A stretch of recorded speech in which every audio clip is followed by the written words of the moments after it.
एक महिला दावा करती है कि मैं सुभाष चंद्र बोस को जानती हूँ। सुभाष चंद्र बोस को मैंने अपनी आंखों से देखा है। पिछले जन्म में सुभाष चंद्र बोस ने ही मेरा राशन कार्ड बनवाया है। मुझे पता है कांग्रेस कार्यकर्ताओं ने उसके साथ क्या किया, उन्हें कहां गायब किया। दोस्तों, आज तक सुभाष चंद्र बोस के बारे में पता नहीं लग पाया है। क्या ये महिला जो दावा कर रही है दूसरा जन्म लेकर, क्या ये दावा सत्य है? ये महिला कहती है कि मुझे अपने बीते 3 जन्म याद हैं, यानी मेरे साथ कई घटनाएं ऐसी हुई हैं, मैं मरकर जीवित भी हो चुकी हूँ। ये महिला आज भी सभी के सामने है। साइड में जो फोटो है ये वो दादी हैं, प्यारी सी दादी, जिनको सब कुछ पता है। सुभाष चंद्र बोस से लेकर इन्होंने अंग्रेजों को भी खदेड़कर अपने गांव से हमेशा दूर रखा। बहुत बड़ी बात हो जाती है। ये कहती हैं कि करीबन 8 साल की उम्र में मैं गिलोर से अंग्रेजों के सर फोड़ दिया करती थी। ये भी बहुत बड़ी बात है। बताती थी कि उसके बाद में जो नाला होता है, यानी जो बम्बा हमारे यहाँ पर तो बोलते हैं, नाला भी उसे कहा जाता है। पहले साफ पानी के कहते थे कि पैसा डाल देना, एक सिक्का डाल दिया करते थे तो वो भी दिखता था। इतनी साफ सफाई पहले हुआ करती थी। जो खेतों पर पानी जाता है, ये कहती है कि मैं गुलेर मारने के बाद उस पानी से बहुत दूर जाकर निकलती थी। मैं इस तरह से अपने गाँव से अंग्रेजों को दूर रखती थी। यानी इस महिला ने आजादी की लड़ाई को देखा था, संघर्ष को देखा था, सुभाष चंद्र बोस के साथ जो गलत हुआ था वो सब कुछ भी देखा था। आज तो बड़ा मजा आएगा, बहुत रोचक कहानी जानने को मिलेगी। क्या आप तैयार हो इस रोचक कहानी को जानने के लिए? दोस्तों, आज भी अगर आपको इनसे मिलना है तो आप इनसे मिल सकते हैं। आप इनसे दिल्ली से यानी भजनपुरा इलाका में जाकर मिल सकते हैं। दिल्ली में भजनपुरा इलाका पड़ता है, जहां पर ये अपनी छोटी सी दुकान चलाती हैं। तो चलिए इनके पास चलते हैं, इनके बारे में आपको बताते हैं। क्या सच में ही इन्होंने सुभाष चंद्र बोस को देखा था? क्या घटना है, क्या कहानी है, क्या पूरा सार है, क्या पूरा किस्सा है, और ये किस हद तक ये घटना जाएगी, वो सब कुछ आपको बताएंगे। तो चलिए हमारे साथ आपको दिल्ली चलना होगा। दिल्ली के भजनपुरा इलाके में ईश्वरी, हमने इनका नाम रखा है। ईश्वरी नाम की ये एक महिला होती हैं। इससे पहले ये ग्रामीण इलाके की रहने वाली हैं। इस जन्म में इनके करीबन, मैं आपको बता दूं, 4 बच्चे हैं। हुए तो इनसे 8 बच्चे थे, लेकिन 4-5 बच्चे अब जीवित हैं। अब आपको ईश्वरी के बारे में कुछ छोटी मोटी जानकारी दे दूं। ईश्वरी जो है वो भगवान को बहुत मानने वाली हैं। हमेशा वो पैदल पद यात्रा करती हैं। करीबन 22 से 25 तक वो कांवड़ यात्रा ला चुकी हैं, बहुत वायरल हो चुकी हैं। अमरनाथ पैदल यात्रा करी थी उन्होंने चढ़ाई, केदारनाथ पर पैदल यात्रा की थी उन्होंने, काली कमली पर पैदल यात्रा की थी, गौमुखी से उन्होंने पैदल यात्रा की थी, और हर जगह से वो गंगा जल लेकर आई, और ये सारी चीजें उन्होंने अपने पैरों से की हैं। तो चलिए इनकी जिंदगी में झांकते हैं। दोस्तों, ये जब बहुत छोटी होती हैं, छोटे से हम इनके जीवन पर प्रभाव डालते हैं। यहाँ पर ईश्वरी जब छोटी होती हैं तो छोटी बहुत पुराने जमाने में, जब हमारे देश में आजादी के लिए एक कहते हैं अंकुर फूट रहा था, तब का इनका जन्म होता है। धीरे धीरे जैसे जैसे ये बड़ी होती हैं तो अपनी आंखों से ये आजादी को देखती हैं। इनको बीता हुआ जन्म भी याद होता है। इनको अपना जन्म याद होता है कि ये एक बहुत बड़े साहूकार के घर में है। बहुत बड़े साहूकार के घर में होने के साथ साथ इनके 4 बच्चे होते हैं और इनके घर में नौकर चाकर काम करते हैं। ईश्वरी जी बताती हैं कि हमारे घर में नौकर चाकर काम करते हैं। तो एक दिन क्या किस्सा होता है ये बताती हैं कि जो हमारे घर में नौकर काम करते हैं वो हरिजन जाति के होते हैं। और हरिजन जो होते हैं दोस्तों, यहाँ पर वो चोरी इनके गेहूं की करता है, यानी इनके अनाज को चुराता है। चुराने के बाद उस अनाज को भूसे में रखता है, और भूसे में रखते ही घर से ले जाना शुरू कर देता है। लेकिन यहाँ पर ये बताती हैं ईश्वरी, मुझे शक होता है, क्योंकि ये बहुत बड़े साहूकार की पत्नी थी। घर, हवेली, बच्चों की देखभाल, बहुत बड़ी इनकी हवेली होती है और बहुत बड़ा इनका आशियाना होता है। बहुत लोगों का ये पेट भरा करते थे। तो यहाँ पर जो साहूकार की पत्नी, यानी जो ये जो महिला होती है ईश्वरी, ये उस व्यक्ति को रोकती हैं, यानी जो हरिजन व्यक्ति होता है। ये कहती हैं कि मुझे ये तुम्हारा जो वजन तुम लेकर जा रहे हो, जो चारा लेकर जा रहे हो, कुछ गड़बड़ है। वो कहता है कि कुछ भी गड़बड़ नहीं है मालकिन, आप खामा खा के शक कर रही हैं। यहाँ पर ये मानती नहीं है। जो सेठानी होती है, सेठानी कह लीजिए या साहूकार की घरवाली कह लीजिए, यहाँ पर ये बड़ी बहू मानती नहीं है। बड़ी बहू भी कहा करते थे, ये कहती है कि नहीं, मुझे एक बार आपका ये सब कुछ देखना है। यहाँ पर वो व्यक्ति कांपने लगता है, वो व्यक्ति बहुत ज्यादा परेशान होता है। बहुत दिन से इनकी मजदूरी कर रहा था, आज उसकी मजदूरी का भी इसमें सब कुछ होता है। लेकिन जैसे ही यहाँ पर साहूकार की पत्नी उस सभी को खंगालती है तो दोस्तों उसमें 4 बोरे अनाज के दबे हुए मिलते हैं। और यहाँ पर साहूकार की पत्नी को गुस्सा आ जाता है, यानी ईश्वरी पिछले जन्म में इतना गुस्सा आता है कि वो खुद उस व्यक्ति को पीटती है। कहती है कि जब हम तुम्हें तुम्हारे किए हुए कार्य के पैसे या तुम्हारी राशि हम तुम्हें दे रहे हैं तो फिर तुमने चोरी क्यों की, ये गलत काम तुमने क्यों किया। और यहाँ पर साहूकार की पत्नी ने एक गलती कर दी, उस व्यक्ति से उसकी कमाई हुई राशि को भी, यानी जो उसने काम किया था उसके बदले जो अनाज मिलने वाला था उसे भी छीनकर अंदर गोदाम में रखवा देती हैं और उससे कहती हैं कि निकल जाओ इस हवेली से और दोबारा इस हवेली में मत आना। दोस्तों बताती हैं, ये खुद बताती हैं कि जहां वो व्यक्ति था उसके करीबन 1 साल तक बच्चे भूखे, वो इधर उधर से मांग मांग कर अपने बच्चों को खिलाता है, मेहनत करने की कोशिश करता है। मैंने सभी से ये कह दिया था कि इसको कोई काम नहीं दोगे। तो यहाँ पर जो जमींदार की या बहुत बड़े साहूकार की जो पत्नी होती है वो पाप कर बैठी है। अब यहाँ पर ये बताती हैं ईश्वरी जी कि जो वो व्यक्ति था, मतलब जो वो व्यक्ति था वो मेरा इस जन्म में मेरा पति है। सोच कर देखिए, ये कहती हैं कि वो मेरा पति बनकर आया है और उसके लिए मैंने बहुत कमाया है, यानी मैं उसी दिन से कमा रही हूँ और आज भी मैं उसका कर्ज चुका रही हूँ। यानी वो दुकान पर काम करती हैं, पैदल यात्रा करती हैं, कावड़ लाती हैं, बहुत भजन ध्यान करती हैं, पति इस दुनिया में नहीं रहे हैं। वो कहती हैं कि वो पति यानी वो व्यक्ति जो हरिजन था वो मेरा, इसके बीच में एक और जन्म होता है, उस जन्म के बाद अब जो मेरा जन्म हुआ है इस जन्म में वो मेरे पति के तौर पर रहते हैं। वो मुझे मारते भी थे, पिटाई भी करते थे, क्योंकि मैंने उसको कोड़ों से पीटा था, उसी तरह से उसने मुझे कोड़ों से पीटा और यानी बदतमीजी मेरे साथ किया करते थे और बहुत दिन हमारे ऐसे रहे। लेकिन मेरे बच्चों ने अब मेरे सारे दुख भुला दिए हैं। दोस्तों यहाँ पर ईश्वरी जी ये सब कुछ बताती हैं। अब चलिए हम इस बात को बताते हैं कि सुभाष चंद्र बोस के बारे में इनको कैसे पता था। इनको ये कहती हैं कि जब मैं गंगा माँ के करीब जाती हूँ तो मुझे तैरना बहुत अच्छे से आता है। जब मैं गंगा माँ के करीब जाती हूँ और गंगा माँ में डुबकी लगाती हूँ तो गंगा माँ मुझे लगता है अपने आहोश में लेती हैं और बहुत प्यार करती हैं। एक महिला मुझे गंगा माँ में नजर आती है 8 साल की उम्र में। अब आपको ईश्वरी की बात बताती हूँ, बीते जन्म की इसको सारी बातें याद होती हैं। दोस्तों जब ये साहूकार की पत्नी थी, उस पत्नी का यानी उस महिला का जो बेटा होता है वो इसी के ससुराल में, जहां पर ये रह रही हैं, यानी भजनपुरा जो इलाका पड़ता है वहीं पर उसने जन्म लिया है और उसने भी अपने बीते हुए जन्म को पहचान लिया है और इस महिला से आकर वो माँ कहता है। ये बात 100% सत्य है और सच्ची पुनर्जन्म की घटना है। अब मैं बताती हूँ कि ये जैसे छोटी रहती हैं तो ये आज 100 साल की हैं। 100 साल इनकी उम्र है। सुभाष चंद्र बोस को इन्होंने अपनी आंखों से देखा था। इन्होंने ये कहती हैं कि जब मैं छोटी थी, मैं अपने मायके में होती हूँ तो अंग्रेज बहुत परेशान किया करते थे। अंग्रेजों का मन करता था वो उसके जो पशु होते हैं उन्हें खोल कर ले जाया करते थे, लोगों को परेशान करते थे। लेकिन मुझे क्या आदत थी, अंग्रेज बंदूक से जो तोते नहीं होते हैं उनका शिकार किया करते थे।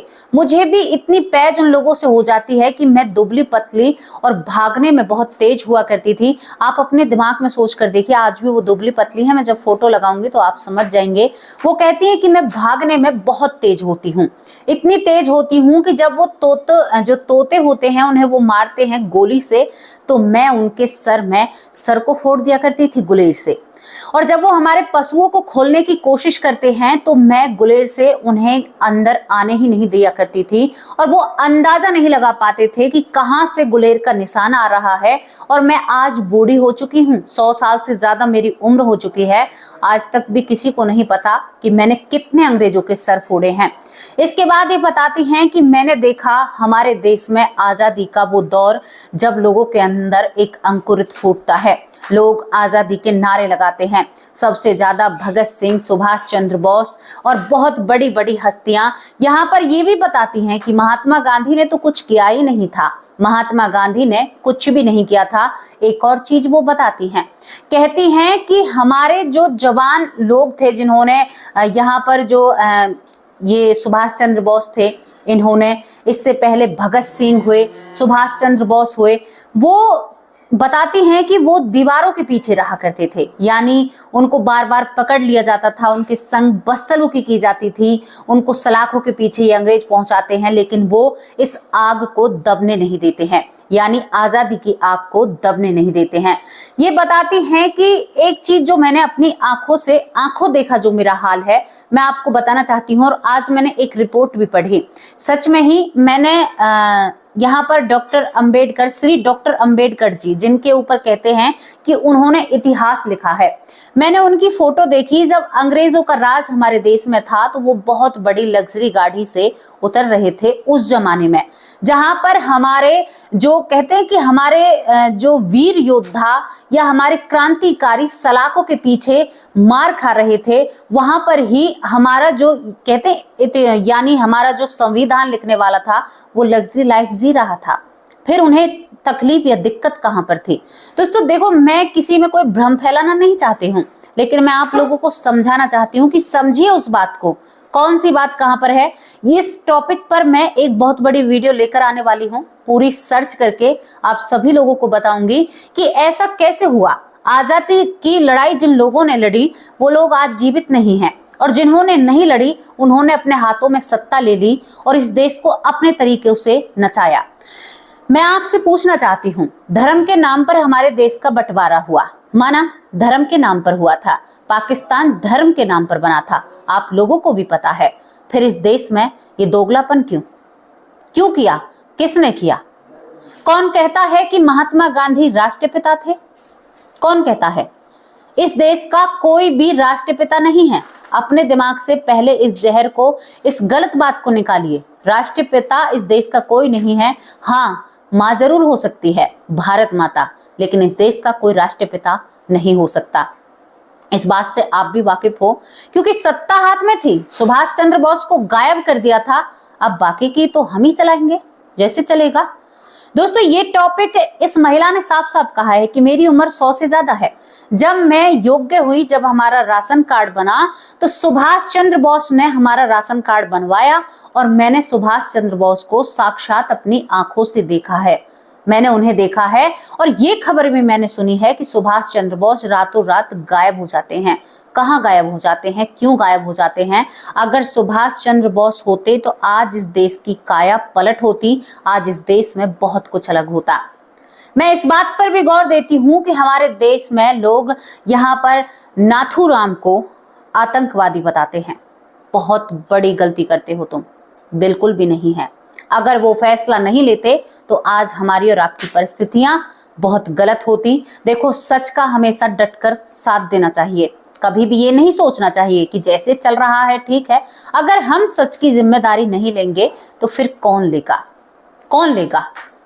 नहीं कहना हमें, उन्हें हमें नहीं कहना, नहीं बोलना उनके बारे में गलत। क्यों बोले भाई हम?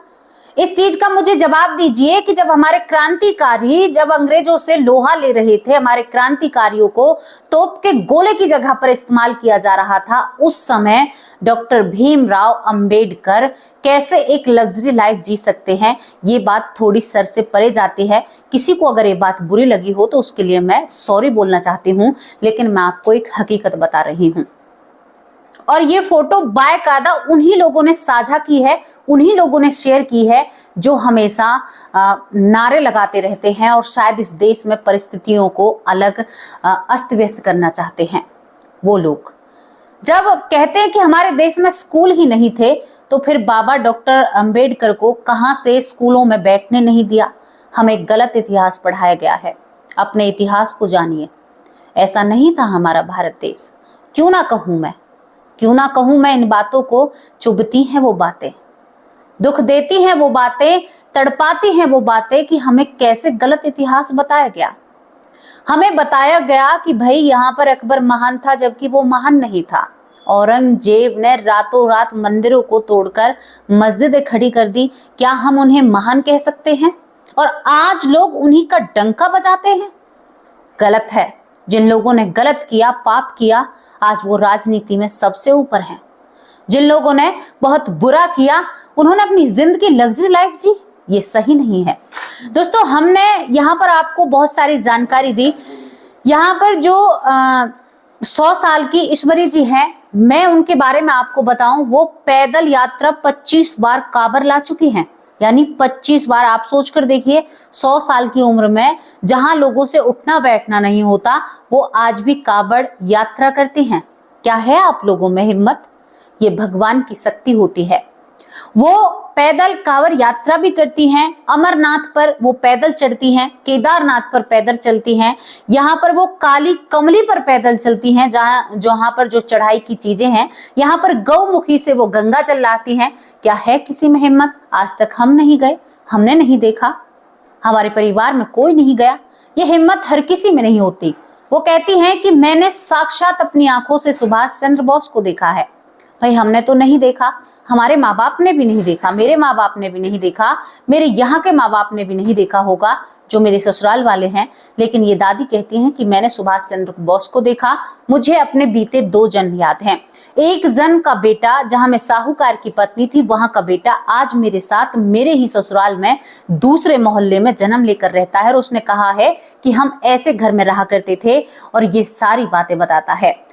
इसने जो उस व्यक्ति के साथ गलत किया, जिसका 1 साल भर के लिए राशन बंद कर दिया, उसका भुगतान इसे इस जन्म में करना पड़ता है। ये कहती हैं साफ तौर पर कि वो व्यक्ति मेरा पति बनकर आता है। साहूकार मेरा पति नहीं बनता, वो व्यक्ति मेरा पति बनकर आता है, जिससे मैंने अनाज छीना, जिसको मैंने कोड़े मारे, और जिसको मैंने फिर अनाज खाने नहीं दिया। तो ये थी उस दादी की 2 जन्मों की कहानी। मरकर भी वो जीवित हो जाती हैं। कहती हैं कि गंगा मैया ने साक्षात मुझे गोद लिया हुआ है। कहती है कि मैं भरी गंगा में कूद जाती हूँ, आज तक मेरे साथ कुछ भी नहीं हुआ। ये बहुत चमत्कारिक घटना है। आपको मिलना है तो आप दिल्ली के भजनपुरा इलाके में जा सकते हैं, इन दादी से मिल सकते हैं। और ये कहती हैं, अपने बच्चों से कहती हैं कि बेटा मेरे हाथ पैर चलते हैं, मैं अपनी भक्ति में विघन नहीं डालना चाहती। बच्चे अपनी अपनी जिंदगी में खुश हैं, अच्छे से रह रहे हैं, लेकिन ये कह देती हैं कि मैं अपनी जिंदगी में और अपनी भक्ति में जितना मेरे हाथ पांव चल रहे हैं, जिस दिन मेरे हाथ पांव चलने से बंद हो जाएंगे, उस दिन तुम मुझे मेरी सेवा के लिए लेकर जाना, लेकिन अभी मैं आप लोगों को दुख नहीं देना चाहती। इस माँ की, इस दादी की बातों में सत्य झलकता है। ये बिल्कुल सत्य कहती हैं। और इन्होंने साफ साफ कहा था कि रातों रात सुभाष चंद्र गायब हो जाते हैं, आज तक भी कोई खैर खबर नहीं है। ये चीज भी हमारी आंखों देखी है। अंग्रेजों का राज हमने भारत में देखा, आजादी हमने अपनी आंखों से देखी। पैदल यात्रा मैं करती हूँ और मैं एक छोटी सी जिंदगी जीती हूँ। कभी भी मैं ऐश और आराम से जीना नहीं जानती। मैं अपने पैरों पर भरोसा करती हूँ और मेरे पैर मुझे हर जगह ले जाते हैं। जहां आप थोड़ी सी रास्ता तय करने के लिए आपको कोई सवारी चाहिए, कोई सफर चाहिए, वहां पर सीखिए इन दादी से, जो 100 साल की उम्र में भी कांवर यात्रा करती हैं। तो क्या आपको कुछ सीखने को मिला? कौन कहता है पुनर्जन्म नहीं होते? कौन कहता है अगले पिछले कर्मों का दंड नहीं मिलता? कौन कहता है? हर चीज का यहीं पर हिसाब किताब और वहां पर भी होगा। सावधान हो जाइएगा, बक्से नहीं जाओगे। मेरे कहने या ना कहने से कुछ नहीं होता, लेकिन जो सच्चाई है वो सच्चाई रहेगी, उसे कोई नहीं बदल सकता। कैसा लगता होगा? इन्होंने अपने सामने युग को बदलते हुए देखा है, देश को गुलाम भी देखा था और आजाद भी देख रही हैं। इनसे जब पूछते हैं तो कहती हैं कि बहुत फर्क है। उस जमाने में लोग एक खुले ख्यालात के हुआ करते थे, लेकिन इस देश में जो भ्रष्टता और यानी जो क्रूरता उस समय बढ़ती थी ना अंग्रेजों के जरिए, उसे हम आज भी नहीं भुला सकते। जितना अच्छे से ये बयां करती हैं, उतना अच्छे से इतिहास की किताबें बयां नहीं कर सकती, जितना अच्छे से ये बयां करती हैं, क्योंकि उनकी आंखों देखा हाल है। वो कहती हैं कि मैं 100 साल की उम्र में हो चुकी हूँ, लेकिन आज तक भी एक बात इससे इधर उधर नहीं हुई है मुझसे। मुझे हर एक बात याद है। तो कैसी लगी आपको ईश्वरी जी की ये पुनर्जन्म की घटना, जो 100 साल से ऊपर चल रही हैं, कांवड़ यात्रा करती हैं, बहुत ही फेमस हैं, हर जगह जाती हैं, जिन्होंने कहा है सुभाष चंद्र बोस को मैंने अपनी आंखों से देखा है। तो बताइए उनके बारे में, उनकी बातें कैसी लगी, फोटो हम आपको दिखाएंगे। अब परिवार का नाम लेने की बारी है। पहला नाम है योगेंद्र चौहान भाई, बहुत बहुत धन्यवाद। जेपी सिंह भाई, बहुत अच्छे भाई हैं। योगमाया साहू बहन, कैसी हो आप। तारक चंद पलवल से, बहुत अच्छे भाई हैं हमारे, पलवल से जुड़े हुए हैं, बीच में गायब हो गए थे लेकिन अब दोबारा आ गए हैं। यहाँ पर योग माया साहू हमारी बहुत प्यारी बहन है। सुनील सैनी, बहुत बहुत धन्यवाद। यशवंती मेरी माँ, कैसी हो आप, बहुत बहुत धन्यवाद। पूनम यादव, बहुत बहुत धन्यवाद। गोपी भाई, बहुत अच्छे भाई हैं। सुमन देवी, बहुत प्यारी बहन है, बहुत अच्छे कमेंट करती हैं। जयश्री नाम से आईडी थी इनकी और अब इनका नाम सुमन देवी है। बहुत ही प्यारी बहन हो आप, अपना फोटो ही आईडी पर लगाओ, बहुत अच्छा लगता है। यश कुमार, बहुत बहुत धन्यवाद। राजेंद्र सिंह, बहुत अच्छे भाई हैं। मधु उपमन, बहुत बहुत धन्यवाद। प्यारी माँ मथुरा से हैं, बहुत प्यार और लाड दुलार करती हैं। नीता कुंतल भी मथुरा से हैं, बेटी कहकर बुलाते हैं, बहुत बहुत धन्यवाद प्यारी बहन। विक्रम सिंह, बहुत बहुत धन्यवाद, बहुत अच्छे भाई हैं। वंदना चंदेल, बहुत अच्छी बहन है। ऐश्वर्या माँ, कैसे हो प्यारी माँ। आज आपके कमेंट को पढ़कर बहुत खुश हो गई मैं, आप भावुक हो गई उस कहानी को सुनकर, जो भगवान की कहानी थी। मुझे माफ करना, आपको रुलाने का कोई इरादा नहीं था, आप ठीक तो होना। यहाँ पर कृष्ण कुमार, बहुत बहुत धन्यवाद। अर्चना दुबे, बहुत प्यारी बहन है। लड्डू गोपाल इनके बेटा है। लखविंदर सिंह, बहुत बहुत धन्यवाद। टीका बॉस, बहुत प्यारी बहन है। मंजू चौधरी हमारी बहुत प्यारी और बहुत खूबसूरत बहन है, इनके 2 बच्चे हैं और ये बहुत ही अच्छी हैं, बहुत बहुत धन्यवाद। सुरेंद्र पालकौर, जो मुझे विदेश से देखती हैं, मेरी प्यारी वैश कहकर मुझे बुलाती हैं, बहुत लाड दुलार करती हैं, बहुत बहुत धन्यवाद प्यारी माँ कहूँ या बड़ी बहन कहूँ। यहाँ पर शैलेश यप्पा, बहुत बहुत धन्यवाद। बिमला दलाल माँ, बहुत प्यार करती हैं, बहुत दुलार करती हैं। सरयू वाला बहन, बड़ी बहन वाला प्यार बहुत देती हैं, बहुत बहुत धन्यवाद प्यारी बहन। ज्ञान तारा सरस्वती, बड़ी बहन की तरह आशीर्वाद देती हैं, लाड दुलार करती हैं। पीहू हेला, कैसी हो प्यारी बहन, अब तबीयत ठीक है आपकी, अब तो ठीक होंगे ना आप। यहाँ पर नरेंद्र गुप्ता, बहुत बहुत धन्यवाद। बहुत अच्छे कमेंट करते हैं नरेंद्र गुप्ता भाई, बहुत बहुत धन्यवाद। जयश्री बहन, ये दूसरा आईडी है जयश्री, बहुत बहुत धन्यवाद। कमलेश भिष्ट, बहुत अच्छे भाई बहन है हमारी। गीता उपाध्याय, बहुत बहुत धन्यवाद प्यारी बहन, कैसे हो आप। गुलजारी लाल, बहुत बहुत धन्यवाद। हीरा कुमारी, बहुत बहुत धन्यवाद। महेंद्र सिंह, बहुत अच्छे भाई हैं। सपना, बहुत बहुत धन्यवाद। बबीता सिंह दिल्ली से, बहुत अच्छी बहन है हमारी, बहुत अच्छी कमेंट करती हैं। ललिता माँ हरियाणा से, बहुत बहुत धन्यवाद। गोपाल सिंह, बहुत बहुत धन्यवाद। विभास सिंह, बहुत अच्छे कमेंट करती हैं। रेखा, बहुत बहुत धन्यवाद। नरेंद्र गुप्ता, बहुत अच्छे भाई हैं। पूजा कुमारी, बहुत बहुत धन्यवाद। अनिल व्यास भाई, बहुत अच्छे भाई हैं। जगत प्रीत कौर, बहुत बहुत धन्यवाद। नंदी भिष्ट, बहुत बहुत धन्यवाद। रीता देवी, बहुत अच्छे कमेंट करते हैं। खुशी सिंह, बहुत बहुत धन्यवाद। भूप सिंह भाई, बहुत अच्छे कमेंट करते हैं। दारी सिंह, वो आपका नाम बहुत अजीब है, दारी सिंह, बहुत बहुत धन्यवाद। राजा राम भाई, कैसे हो आप। सबरजीत सिंह भाई, बहुत अच्छे भाई हैं। पिंकी, बहुत बहुत धन्यवाद। नवल जहां, बहुत बहुत धन्यवाद। नवल जहां जी, बहुत बहुत धन्यवाद आपका, आपके बहुत अच्छे कमेंट होते हैं। पूरा परिवार बहुत उम्दा कमेंट करता है। मेरा परिवार हमेशा मेरा साथ देता है, कंधे से कंधा मिलाकर खड़ा रहता है। मेरे भाई डॉक्टर सुरेश सोनी, जो सबसे पीछे रह गए हैं, जिनका नाम माफ करना मेरे प्यारे भाई, बहुत बहुत धन्यवाद आपका। मिष्टी सोनी, हिमांशु सोनी, दोनों भतीजे और भतीजी हैं। सॉरी बड़े भाई, आपका नाम सबसे पीछे रह गया, वैसे आप मेरे परिवार के सबसे बड़े सदस्य हैं। यहाँ पर जिन लोगों के नाम रह गए होंगे, यहाँ पर श्रद्धा शर्मा, बहुत प्यारी बहन है, उनका नाम भी रह चुका है लेकिन बहुत प्यारी बहन है श्रद्धा शर्मा, बहुत अच्छे कमेंट करती हैं, बहुत ही प्यारे उनके कमेंट होते हैं, बहुत बहुत धन्यवाद। बहुत सारे नाम रह चुके हैं और महेंद्र दीक्षित भाई, ये भी नाम रह चुका है। अनिल व्यास तो मैंने ले लिया है। अब आप लोगों से विदा लेती हूँ और ये घटना, ये कहानी आपको कैसी लगी, अपनी राय कमेंट बॉक्स में जरूर रखना। शाम को कल हाजिर होंगी एक सच्ची और अच्छी स्टोरी के साथ। तब तक के लिए नमस्कार, जय हिंद, जय भारत।